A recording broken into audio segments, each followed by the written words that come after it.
أعمل قصة شوية. المرأة اللي عاملينها لنا رأس حربة كل ساعة يقولوا الإسلام ضدها وعايزين يعملوا مش عارف ايه. فأنا بقول الله سبحانه وتعالى حين يقص القصة مش غرض يسلينا، لا، ده غرض يعلمنا ويدينا عبرة. فلما جه يتعرض لهذه القصة قال: ولما ورد ماء مدين وجد عليه أمة من الناس يسكون، ووجد من دونهم امرأتين تزودان، ناس بيسقوا وناس بتحوش الماشية ما تشربش. قال له: طب امال طالعين ليه؟ جايين عند البير ليه؟ ما دام بتحوشوا الماشية انها ما تروح ما تروحش، جايين عند البير ليه؟ قال: ما خطبكما؟ قالتا: لا نسقي حتى يصدر الرعاء وأبونا شيخ كبير. كم جملة دول؟ لا نسقي حتى يصدر الرعاء وأبونا شيخ كبير. الجملتين دول ادونا بقى قضية المرأة كلها. فكأن في قولهم وأبونا شيخ كبير علة لخروج المرأة للخارج. ما عندناش حد يعولنا. هذا واحد حكم.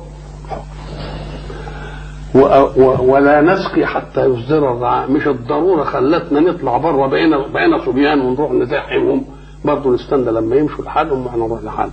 يبقى برضه امراه حكم اخر. يبقى اذا لا تخرج المراه خارج البيت الا لامرين: ملهاش عائل تبقى معذوره، ادي واحده. تخرج على قدر الضروره، مش معنى انها خرجت بقى خلاص ندخل بقى ونقعد على الكافيتيريا ونمشي مع بعض ونحط ايدنا في بعض، لا، الضروره بقدرها. طب المجتمع الايماني يبقى موقفه ايه؟ لما موسى شاف الحكايه دي فسقى لهما. يبقى مهمه المجتمع الايماني اذا راى امراه خارجه الشيء ان ياخذ بيدها، يشوف لها تقدر شغلتها ويقضي لها شغلتها خليها تروح. انا اول ما رحت في سنه 50 مكه كان لي صديق رحمه الله عليه الشيخ عبد المعطي الكعكي، اول ما عرفت هناك، فكان يفوت علي الصبح ياخذني من البيت يوديني الكليه، ويجي اخر الظهر ياخذني من الكليه. فاحنا ماشيين مره خارجين قام لقى لوح عجين نزل من السياره، لقى لوح عجين قدام بابه متغطى بقماش، فنزل براجل بجلاله قدره من اعيان، خد اللوح العجين وحطه في السياره بتاعته ومشي لحد الفرن، سلمه للفرن للفران يخبزه، على ما يرجع ياخده يوديه مطرحه قدام الباب. قلت له: ايه دي؟ قال لي: معنى ذلك ان البيت ما فيش فيه الراجل مش هنا، فالوليه تحط توضب العيش وتحطه قدام الباب، اي راجل يفوت مهما بلغ قدره ينزل ياخد اللوح العجين يخبزه وبعدين يجيبه ويحطه مطرحه ولا يفتح الباب ولا له دعوه بحاجه زي دي. ادي فسقى لهما ثم تولى الى الظل الى اخره. البنت اللي خرجت للضروره وما زحمتش الشبان وخدت الضروره بقدرها، وجيه واحد مؤمن مثلا شال عنها، حينما وجدت فرصه لتعود ادراجها الى بيتها قالت: يا ابت استاجرها. لو حل لها الخروج ما كانتش تنبهه، كانت تعملها حاجه يا ابت استاجر ان خير من استاجرت القوي. يبقى اذا تخرج المراه لضروره، ابونا شيخ كبير، الضروره بقدرها، لا نسقي حتى يصدر الرعاء. المهمه الايمانيه في الفرد والمجتمع سقى لهما، هي تطلب الخروج من هذا بقوله: يا ابت استاجره ان خير من استاجرت القوي الامين. نعم، اتحلت القضيه.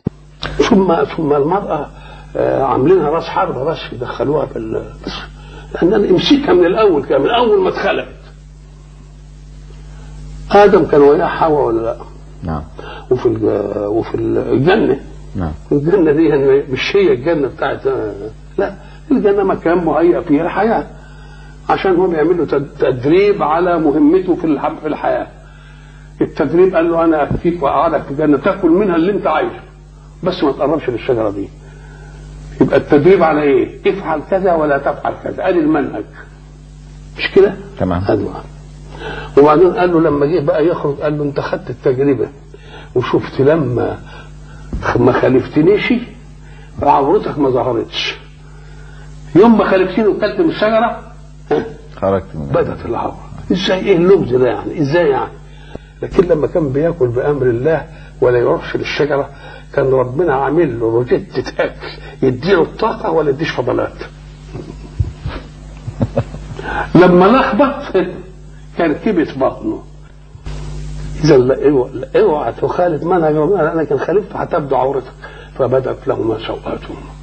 لو انت كنت ماشي زي ده هم ولا حاجه ولا حاجه ايش مش حاجه كويس. قال له ما اسمع، انت دي انت قعدت في الجنه وجربت، ولما خالفتني ايه اللي حصل لك؟ انا هطلعك بقى بره تباشر مهمتك، بس احذر ان الشيطان عدو ليك ولزوجتك، واوعى بقى يقدر عليك زي ما هو يطلعك من جنه التكليف، لانه لو طلعك من جنه التكليف عوراتك كلها هتظهر. طيب فلا يخرجنكما، الخطاب لمين؟ آدم وحواء. مش كان يقول فتشقيا؟ قال ايه؟ فلا يخرجنكما من الجنة فتشقى. لكن الشقاء والضرب في الارض والكدح بتاعك انت دي هتقعد تلم عليك بس في البيت. شوف من اول الامر كده ستته. كنت مش فلاحين، ما رحتش فلاحين. نعم. كان لما يجي واحد يتجوز واحده يقول له انت هتستتها ولا هتخرجها؟ هتبهدلها. هتستتها يعني قاعده ست مخدومه كده. هو ربنا قال فتشقى يعني انت تستتها، عشان لها مهمه صعبه قوي، لانها ستتفاهم مع غير ذي عقل،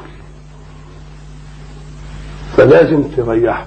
وبعدين خلق لهم الاكل والشرب شركه فيه، وبعدين جاء في الحلي قال دي حرام عليك يا ادم وحلال على ايه؟ الذهب.